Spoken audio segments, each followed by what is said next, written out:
தன்னோட கணவன் வருவான் அப்படிங்கிறதுக்காக அந்த அரண்மனையில் உட்காந்து ஒரு ஸ்க்ரீனை போட்டுக்கிறாங்க. உள்ள ஒரு சேலையை மாதிரி ஒரு துணியை வந்து நெய்கிறாங்க. வெளிநாட்டில் சேலை கட்ட மாட்டாங்களா, ஒரு துணியை வந்து நெஞ்சுக்கிட்டே இருக்காங்க.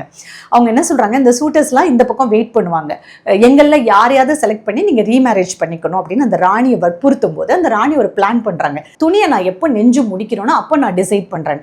ஆனால் அவங்க அதை நெஞ்சு முடிக்க மாட்டாங்க. 20 வருஷமாக அதை பின்னி பின்னி கலைச்சு தப்பாக பண்ணிட்டேன்னு கலைச்சு அதை பண்ணிக்கிட்டே இருக்காங்க.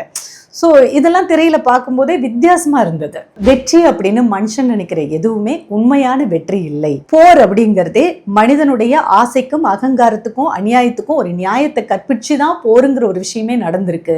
அந்த போருங்கிறது சரியான ஒரு விஷயம் இல்லை, அதுல அழிவு தான், அதுல எந்த நன்மையும் இல்லை.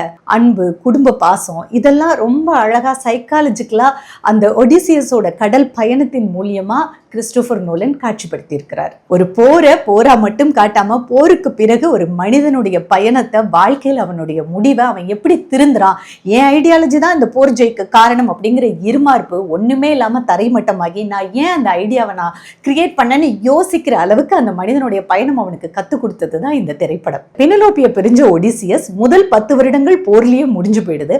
அடுத்த 10 வருடங்கள் அவன் கடல் பயணத்துல வர முடியாம தவிக்கிறதும், நிறைய விஷயங்களை போராடி தன் துணை கூட வந்த போர் வீரர்களை இழக்கிறதும், அதுக்கப்புறமா ஒரு தீவுல மாட்டி அன்கான்சியஸ் ஞாபக மருதியாகி அங்க ஒரு பெண்ணை மணந்து அதுல 7 வருஷம் முடிஞ்சு போய் கொஞ்சம் கொஞ்சமா நினைவு திரும்பி அதுக்கப்புறம் தன் மனைவி கிட்ட வந்து தன் நாட்டுக்கு சேருதும், அங்க இருக்கக்கூடிய துரோகிகளை அவன் எப்படி அழிக்கிறான் அப்படிங்கிறது தான் இந்த படத்தோட கதைக்களம். இதுல ஒரு தீவுல தாமரைப்பூவை மட்டுமே சாப்பிட்டு எப்படி உயிர் வாழ்றாங்கன்ற விஷயம்லாம் புதுசா இருந்தது பார்க்கறதுக்கே. ஸோ ஒடிசி ஒரு மித்தாலஜிக்கல் ஃபிலிம் அப்படின்னு சொல்ல முடியாது, இது ஒரு சைக்காலஜிக்கல் எபிக் அப்படின்னு சொல்லலாம். ஒரு பிரம்மாண்ட காவியம் ஒடிசியை திரையில பார்த்து கண்டிப்பா என்ஜாய் பண்ணுங்க.